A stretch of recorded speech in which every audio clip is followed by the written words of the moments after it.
Hey, what's up, people? How are you? It's been a while. Yeah, I have one or two takeaways from the World Cup. Actually, I was rooting for France, but unfortunately, it won't always go our own way. I know a lot of people will come after me. Unfortunately, I congratulate Argentina and Messi. They did the work, but I admire France for coming from behind and those last minute wins that nobody saw coming. Shout outs to Mbappe, my guy in that match. That guy is good. He's he's someone to always watch out for. Coming to him, I overheard or I read about the father's comment saying he would have loved his son to play for Cameroon, but unfortunately, someone was asking for money from somewhere. You know how it is, and then he couldn't afford it, and Mbappe had to play for France. Yes, and thank God he was there. Probably if he had played for Cameroon, he would have been long forgotten. So God has a way of bringing us to limelight. So I'm talking about some of the takeaways in this World Cup finals. Shout out to Messi too. One of the major feats he's able to achieve in his football career, considering the fact that he might not be in the next World Cup, as there are speculations that he will retire before then. He's already 35 and he's saying, uh, and there are speculations that he might not be in the next World Cup by, I think, 2026. But that was a fight of a final. The comebacks were amazing. The speed of that guy was top notch. And Messi's tactics too is something to be afraid of. I always felt bad each time the ball was on his leg. Somehow, because of some reasons, I was rooting for France, but it's a game. Everybody came to win, and shout out to everybody who has enjoyed himself, projected himself one way or the other in this World Cup. Now, as an African, a Nigerian to be precise, there are a few things that caught my attention in that closing ceremony. Look at the French president, Cameron.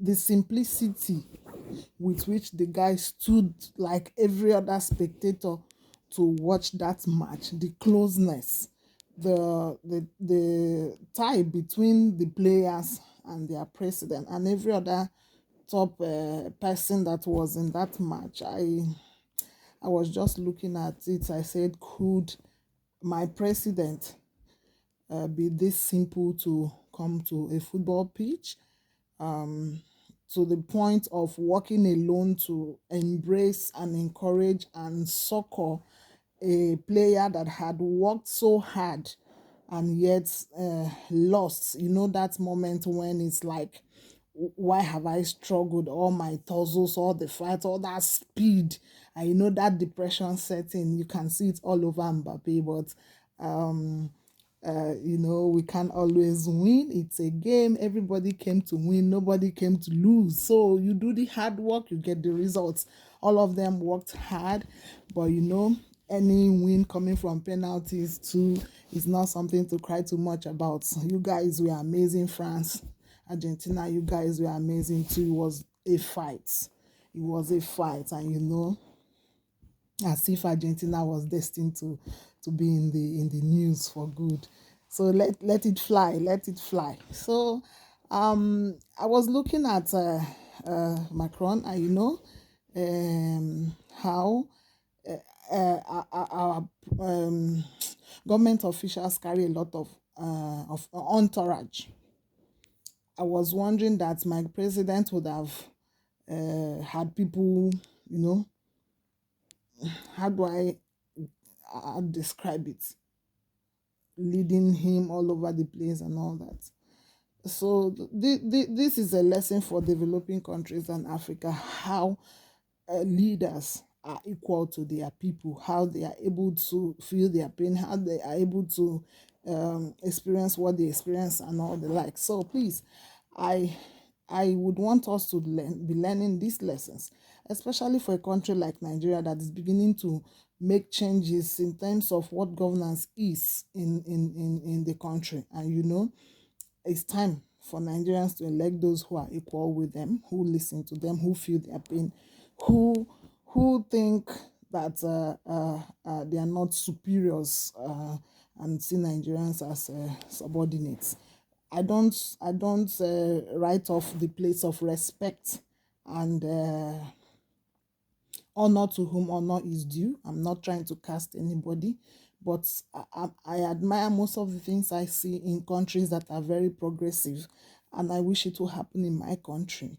That is just the point of view. So that is also left for Nigerians to decide among all the presidential candidates that have come out in their forthcoming election, who they think can be equal with the people, can be energetic, can be I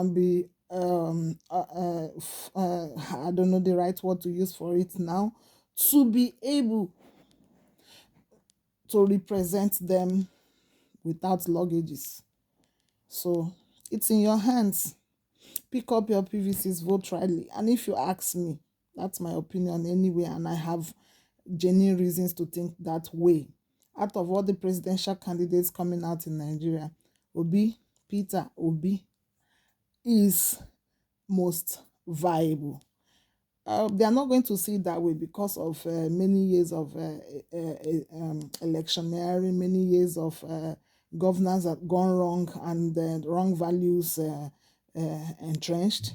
But let me tell you one thing, that my generation and the people behind us are rooting for change. Thank God our parents trained us in education to be able to make right choices.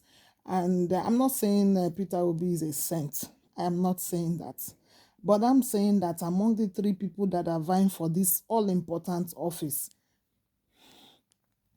take me to anywhere, I can say he is the preferable option.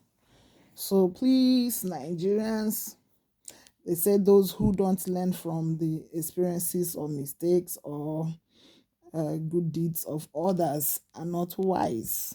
They want to learn from their woes. Then it's the greatest height of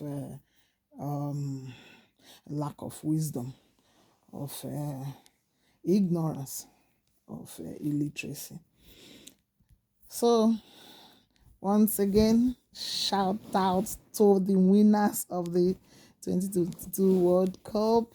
It's an event that comes once in a while, and we hope to see Africa move forward in the forthcoming World Cup games. And when other African countries left, Nigeria was not in that game, and we didn't know what to expect until we started seeing Senegal, Morocco, and some other African countries. But when all we are out, we started rooting for Morocco.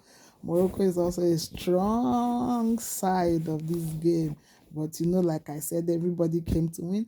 And when they didn't win, we started rooting for France because of still some sentiments.